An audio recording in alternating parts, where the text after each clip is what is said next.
Okay, good evening, everybody, and welcome to tonight's neighborhood meeting.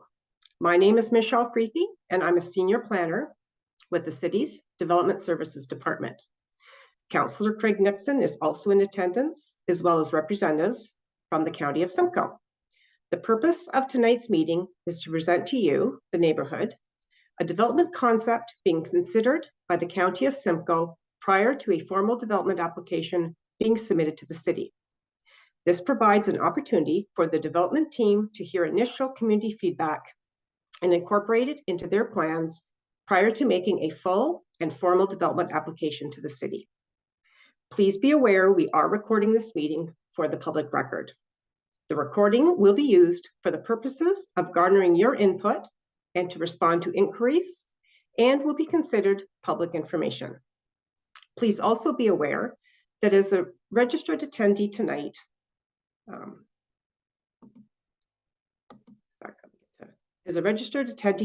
your mailing or email address will be added to the mailing list so that you can receive further information about the application as it progresses. Should you have any questions regarding this collection, please contact the Development Services Department. I would also like to let everyone know that there are staff behind the scenes managing the technology tonight. They're here to make sure the meeting runs smoothly, to grant participants the opportunity to speak, and to assist with any questions in the chat. Please bear with us if we have any issues. And if for some reason you get disconnected, please feel free to log in again.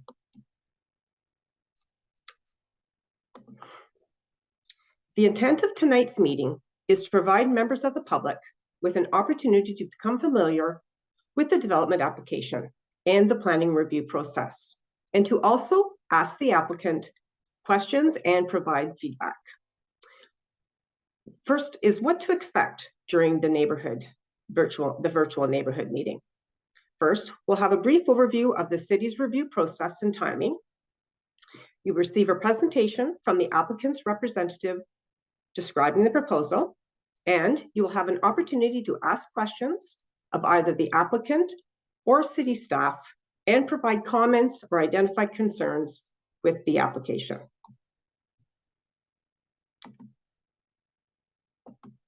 What not to expect. City staff recommendations on the application or a detailed analysis on the proposal. This will occur later in the review process. And we will not have a debate on the merits of the proposal between city staff and the applicant.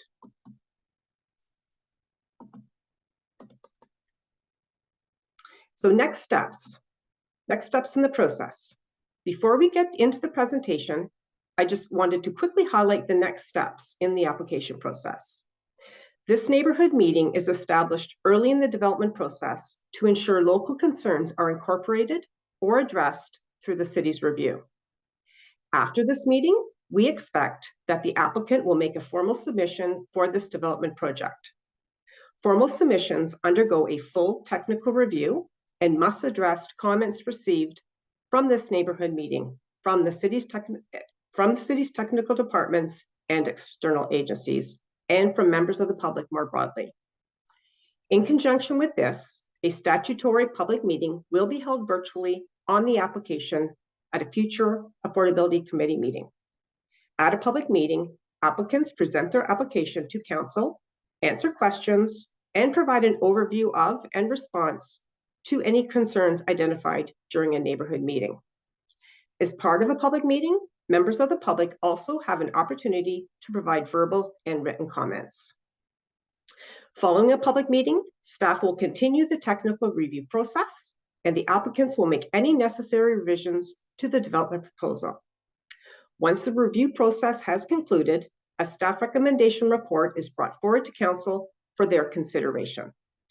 All comments received through the review process, including those received at the neighborhood and the public meetings, are identified and addressed in the staff report and form part of staff's recommendation on the subject application. A staff report for this particular application would likely be brought forward to council sometime in the first half of 2024. I will now move on to the applicant's presentation. As I mentioned, the proposed project and application will be presented first, after which we will follow with the question and answer period. So tonight we are focusing on the rezoning application proposed at 20 Rose Street. The proposal will permit the development of a mixed-use building with 2 towers ranging in height from 9 to 11 stories on a shared podium with 215 rental residential units and approximately 4,750 square meters of community and social services agency space. This development will include diverse housing types, including rent geared to income, affordable housing, and units for the missing middle, as well as space for social, health, and community partners. I will now hand over the control to Brad from Simcoe County, who will first introduce his team and then share their presentation on the proposed development. So here you go, Brad. I'll stop sharing. Thank you very much, Michelle, and good evening, everybody. And thank you very much for your interest and attendance in the information session tonight. Just quickly, I'd like to introduce our team. So my name is Brad Spiewak. I'm the Director of Social Housing at the County of Simcoe. And along with me, I have Jason Allen, who's a construction project supervisor, who looks after the sort of boots on the ground and looks after the construction projects as it's being built. We also have Michael McKnight from McKnight Sharon Limited. Michael is the prime architect on the project. And importantly, we have Rochelle Hamlin. And Rochelle Hamlin looks after all our pre-construction planning activities and approvals. And I'm going to hand it over to Rochelle. Rochelle is going to be delivering the presentation tonight.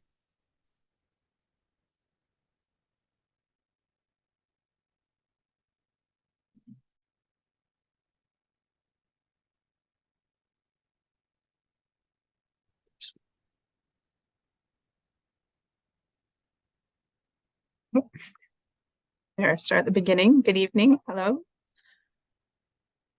So presentation overview will include a bit of the site context, some background information, the planning context, an overview of the building and the site design, an overview of the proposed community and social services space in this building, parking, proposed zoning changes, the required studies that will have to be submitted to support the county's application to the city, an overview of the next steps, some brief closing remarks, and then an opportunity for questions and answers.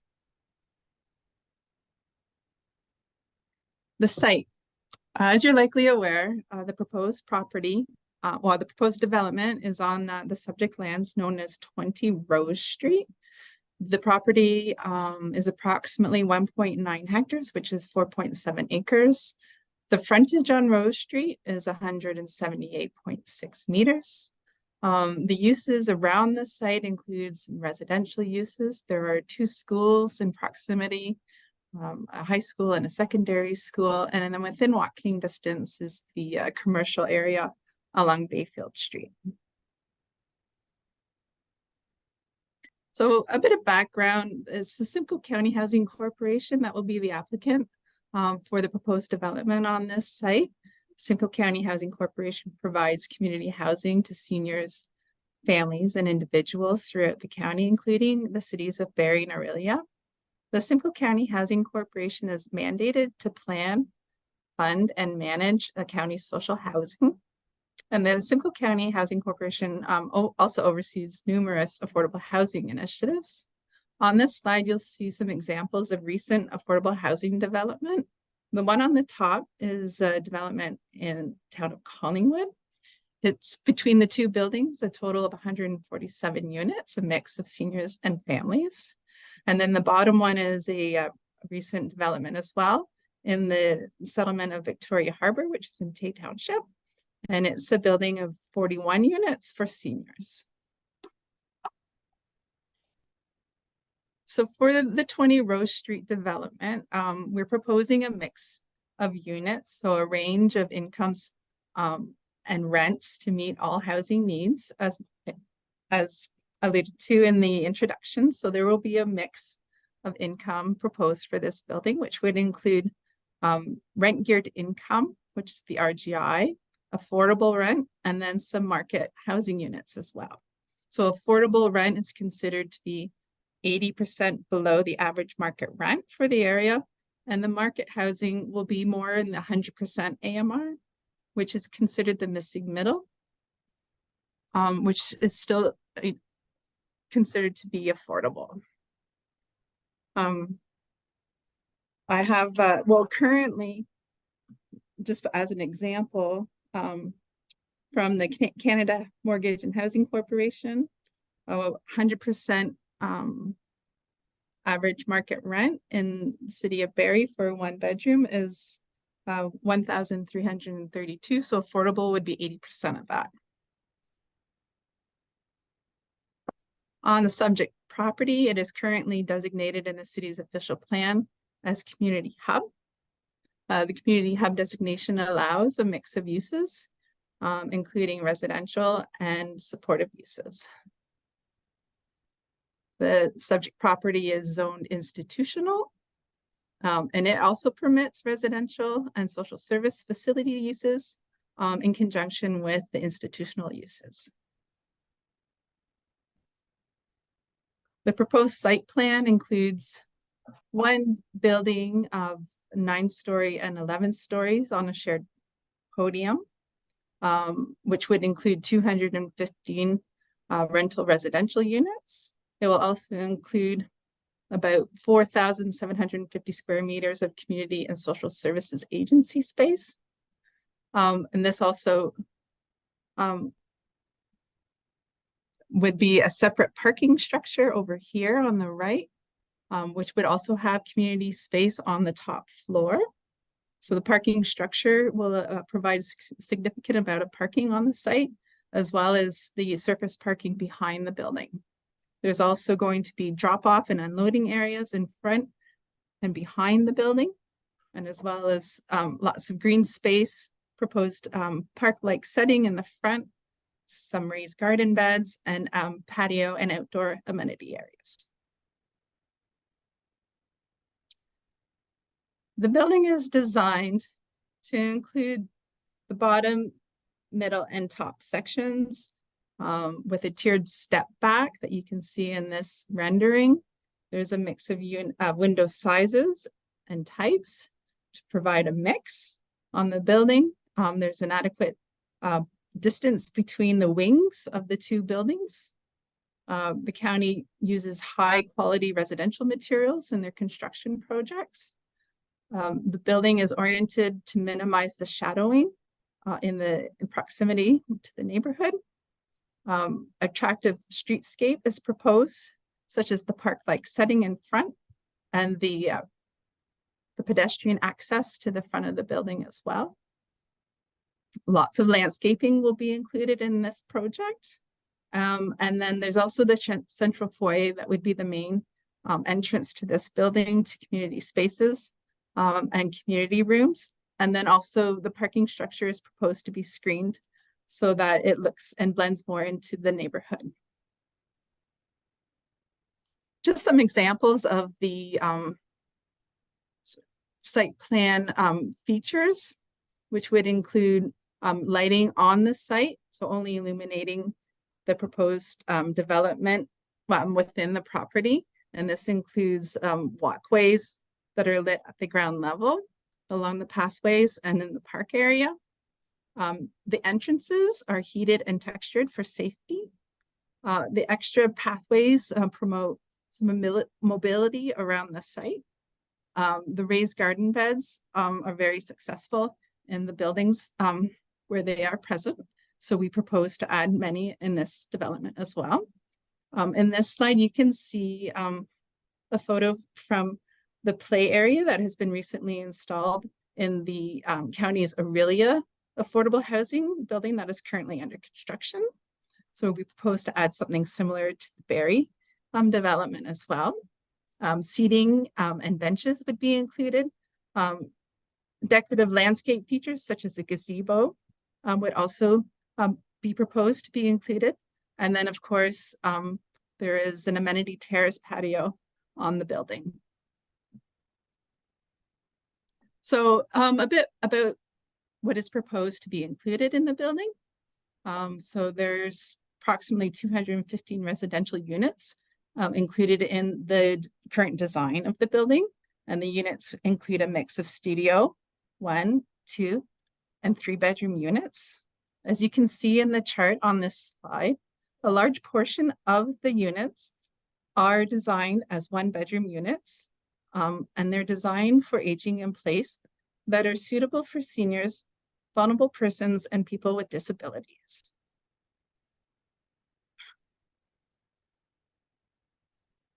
The community and social services are proposed to be included on the ground level, and the community and social services would include a licensed child care center, which would be in this area, sort of illustrated of like an orange on my slide, with access to secure outdoor play areas.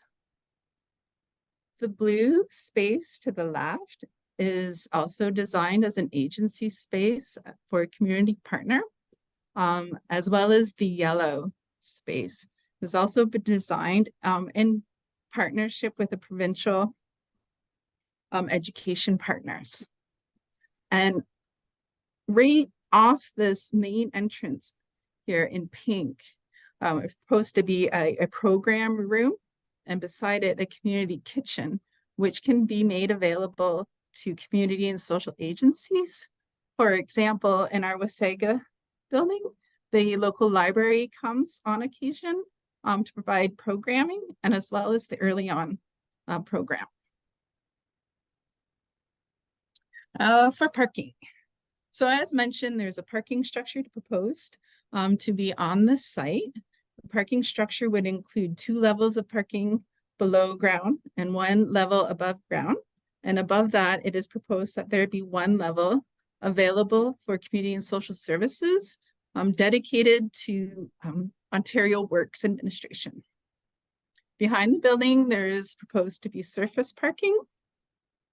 And as well, additional or surplus parking is proposed to be within the MTO setback area. And then, of course, bicycle, the racks on site, and then also indoor bicycle and mobility scooter storage. So we will be submitting an application to the City of Barrie requesting amendment to the existing zoning on the site to permit the proposed development. Zoning change would be requested to permit an increase in the height from 15 meters to 35 meters, and as well request a reduction in parking from 1 space for the residential unit to 0.6 spaces per residential unit. And this does not include the surplus parking that is proposed within the MTO setback. That would be above and beyond. To support the request for the zoning changes, the county is required to submit a list of reports and studies. I've listed them on this slide. As you can see, there's quite a few. They would include the planning justification report, affordable housing report, urban design report, shadow and wind impact study, traffic impact study and parking justification report, noise and vibration impact analysis, a tree inventory, assessment and preservation plan, landscaping plans, grading and drainage plan, erosion and sediment control plan, functional servicing and stormwater managing report, geotechnical report, hydrogeological study, a photometric plan, and illumination study. So there's lots of work to do there. So next steps. So we're working on those studies and reports, but feedback and comments, questions received from today's neighborhood meeting will help us better understand the community and be able to address them and ensure that they're included in the studies and reports that are submitted to the city in support of the planning application, which would be for the zoning bylaw amendment, and then later on a site plan approval. And as mentioned by Michelle, following the submission of the county's applications, there will be the City of Barrie statutory public meeting, And then following that, decision would be required from the City of Barrie Council to permit the proposed development. So just briefly, a couple closing remarks. It is intended that the proposed development contribute and create a vibrant community hub in the area, and it's designed for multi-residential and community and social services uses. The proposed development would significantly contribute to housing and affordability options in the City of Barrie. The proposed development will be designed to be accessible both on-site and in the building, and it will establish a network of community services and agencies that work together in a community setting. The uses as proposed are permitted in the City of Barrie's official plan and zoning bylaw. However, it would require amendment to permit an increase in height and reduction in parking. Thank you very much.